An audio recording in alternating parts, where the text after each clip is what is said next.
কিয়ামতের আগে আগে আরো কিছু মানুষকে আল্লাহ পাক কিন্তু শূকর এবং বানরে পরিণত করবেন। এই হাদিসটা কি জানেন? হাদিসটা শুনে রাখেন। এটা আখিরুজ জামান বা কিয়ামতের আলামত সংক্রান্ত হাদিসগুলোর মধ্যে পাবেন। আল্লাহ রাসূল সাল্লাল্লাহু আলাইহি ওয়াসাল্লাম বলেছেন, কিয়ামতের আগে আগে আমার উম্মতের মধ্যে, ভালো করে শোনেন, কিয়ামতের আগে আগে আমার উম্মতের মধ্যে একদল মানুষ বের হবে যারা মদ পানকে হালাল মনে করবে। কাকে? মদ পান করাকে হালাল মনে করবে। যারা বাদ্যযন্ত্র, গায়িকা, নায়িকা এগুলো নিয়ে নর্তকী নাচাবে রাতের বেলা, এগুলোকে হালাল মনে করবে। যারা অশ্লীলতা, বেহায়াপনাকে জায়েজ করে নিবে, ঠিক আছে, এরকম কয়েকটা পাপের কথা বলে নবীজি বলছেন একদিন সকালবেলা আল্লাহ পাক তাদেরকে ঘৃণিত বানরে পরিণত করবে। এটা হবে সামনে, কখন কিভাবে হবে আল্লাহ ভালো জানেন। এবার আমি কনসেপ্টে চলে আসি। এই যে পৃথিবীতে নেমে আসলাম, তাহলে আমরা কোত্থেকে আসছি ভাই? আমরা কি পৃথিবীর অধিবাসী ছিলাম? আমরা জান্নাতে ছিলাম, ওখান থেকে আল্লাহ পাক পাঠিয়েছে। এবার পৃথিবীতে এসে আদম আলাইহিস সালামের যুগে খুব একটা দুর্ঘটনা ঘটে নাই, একটা ঘটেছে। কয়টা? একটা। ভাই হাবিলের কোরবানি কবুল হয়, কাবিলের অন্তর্দাহ হয়, জ্বালা হয়। কেন হাবিলেরটা কবুল হবে, কাবিলের কেন হচ্ছে না? এই হিংসার বশবর্তী হয়ে কাবিল হাবিলকে হত্যা করে ফেলে, হত্যা করে লাশটা দাফন করার পদ্ধতিও তার জানা ছিল না। আল্লাহ কাককে পাঠালেন, কাককে দেখে সে শিখলো। প্রথম দুর্ঘটনা হচ্ছে হাবিল কাবিলের দুর্ঘটনা। বলে রাখি, আজকেও নিজের ভাইয়ের বেশে বহু কাবিল মুসলিম সমাজের মধ্যে ঘুরে বেড়ায়।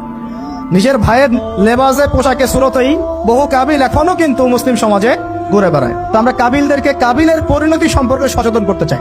হাবিল বলেছিল, তুমি যদি আমাকে মারতে আসো, আমি তোমাকে মারার জন্য হাত বাড়াবো না। হাবিল জান্নাতে যাবে আর কাবিল জাহান্নামে যাবে। কেন কাবিল জাহান্নামে যাবে? নবীজি বলেছেন, পৃথিবীর প্রথম হত্যাকাণ্ড সংগঠিত করেছে কাবিল।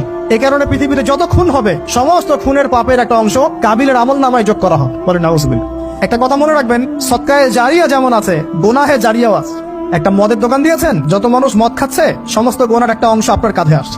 সিনেমা হল করেছেন, মানুষ সারাদিন নেকটা ছবি দেখে, নগ্ন ছবি দেখে, যত মানুষ এখানে পাপ করবে, সমস্ত পাপের একটা অংশ আপনার কাঁধে যাবে। আবার একটা মাদ্রাসা করেছেন, যত মানুষ এখানে দ্বীনি ইলম শিখবে, এই নেকির একটা অংশ আপনি পাবেন ইনশাআল্লাহ। মরে গেলেও কবরে পাবেন ইনশাআল্লাহ। আল্লাহ পাক আমাদের সবাইকে সদকায়ে জারিয়া করার তৌফিক দেন, গোনাহে জারিয়া থেকে বাঁচিয়ে রাখুন। খুব খেয়াল রাখবেন, আল্লাহ পাক আমাদের হেফাজত করুন বলি আমিন। এবার ওই যুগ শেষ, নূহ আলাইহিস সালামের যুগ। এই যুগে আল্লাহর একই সুন্নত, নূহ আলাইহিস সালাম 950 বছর দাওয়াত দিলেন, 40টা বা 80টা পরিবার ইসলাম কবুল করেছে, বাকিরা করে নাই। যারা করে নাই আল্লাহ পাক তাদেরকে ডুবিয়ে মারলেন, যারা করেছে আল্লাহ পাক উদ্ধার করলেন। সোজা কথা, আজকে সারা পৃথিবীতে যত মানুষ আমরা বেঁচে আছি না, আমরা কোনো না কোনো ভাবে ওই 80 পরিবারের সদস্য। আমরা ভাই ভাই, আমরা ওই ফ্যামিলি, 80 ফ্যামিলির অন্তর্ভুক্ত। কিরকম করে? নূহ আলাইহিস সালামের 4 সন্তান ছিল। কয় সন্তান?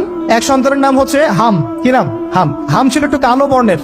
হামকে দিয়ে আফ্রিকার কন্টিনেন্টে যত মানুষ দেখছেন ব্ল্যাক স্কিনের, কালো স্কিন, এরা সবাই হামের বংশধর। মজা না বিষয়টা? মানুষের অস্তিত্ব পৃথিবীতে, ইতিহাস, এগুলো খুব ইন্টারেস্টিং টপিক। ইতিহাস পড়তে থাকলে আপনি ডুবে যাবেন। কত কিছু বিশ্ব হয়েছে আর কত কিছু হবে সামনে।